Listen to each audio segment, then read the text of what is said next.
If you've ever seen a chord like this, or like this and said, what the heck is that? You've come to the right place. Today, I am going to teach you how to understand and play sus chords.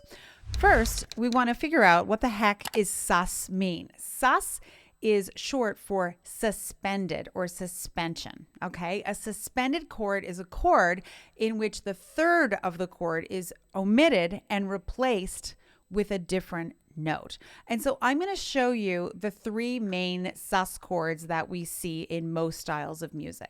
This video is part of my Learn Chords series here on YouTube, and I actually have a fantastic printable with a lot of chord cheat sheets in it, and you can get it here, pianoandvoicewithbrenda.com/chords, totally free. You can jump in there and get your own cheat sheet to stick on the piano. First of all, we're going to have a look at the sus4 chord. And what the sus4 chord is, so we're going to play a C triad. Instead of a third in the chord, we're going to replace it with the fourth. So you can see C sus4. So instead of playing C major, we're going to play the 4 instead of the 3. So let me show you that to you in another key. If we're in the key of G, this is a G major triad. This is a G sus4.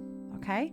Now, the funny thing about a sus chord is it's neither major nor minor. So if you had a C minor chord and you wanted to play sus, C sus is the same, sus4 is the same in major or in minor.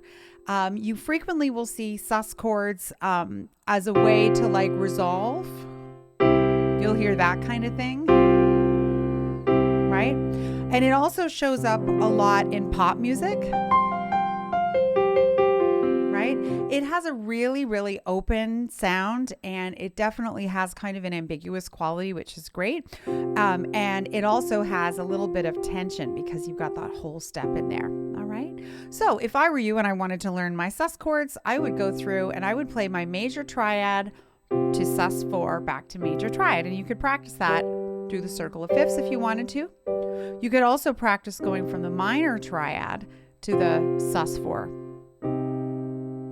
Moving on to the sus2 chord, it's the same thing. Sus means suspended. And so instead of having the third, we actually have the second instead. And this is another one that you hear in a lot of pop songs. You know, this is something you hear in a lot of Elton John songs and contemporary music theater. This is all over the place. And so instead of playing the third of the chord, I'm playing the second instead. So I'm suspending the 2. All right, let me try it in another key, an A flat. If I play an A flat major triad, this is an A flat sus2.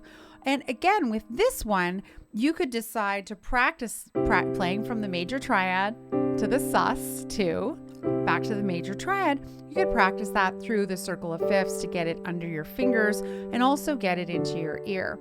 Once you've practiced it that way, you could just practice the sus2s, just like that.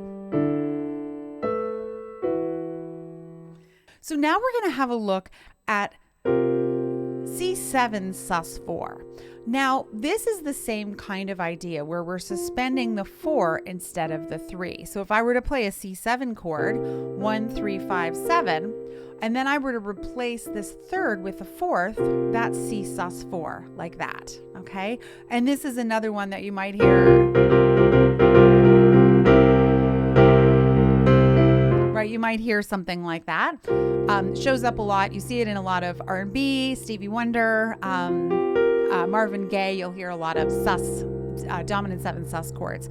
And so the way that you can work on this is to practice playing the dominant chord and then replacing it with the 4. Okay, and then you've got your C7 sus4. You could pick different keys. Let's do G7 and then we'll do G7 sus4. Okay, and you can see it has that sound. So by practicing it through different keys, you'll be able to get the sound in your ear quicker.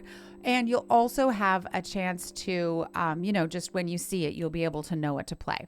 One thing I want to show you for G7 sus is that there is a common voicing that people use. And you have to think about this for a second, because when I'm playing I'll play a C7 sus.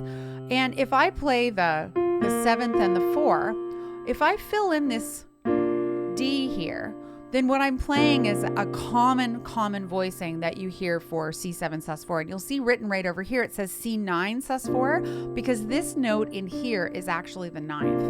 And it's something that you'll hear like in, oh,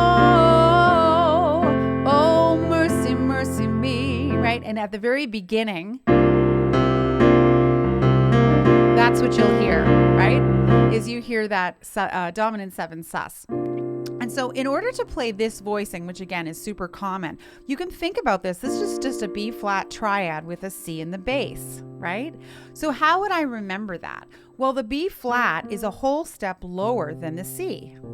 So all I have to do is play the major triad a whole step lower than the root. You see how we're doing that? So if I'm thinking of a G7 sus, what do? I think, what's the whole step below the note of the chord, the root of the chord? It's an F, so I would play an F triad. You see how I do that? Right? Let's do it in another key. So what if I want to play an A7 sus? Think about it for a second. Down a whole step, that would be G, and then play the major triad. See that?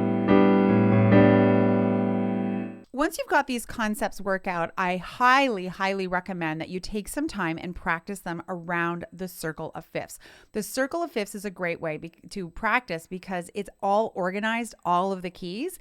And so you could say to yourself, I'm going to practice the first 6 keys, for the next couple days. And then when I'm done that, I'll practice the next 6 keys. It's just a really great way to keep organized. You could also practice counterclockwise or clockwise via the circle of fifths. Remember, the idea in studying chords and working on them this way is so that you are able to play them quickly and easily without thinking.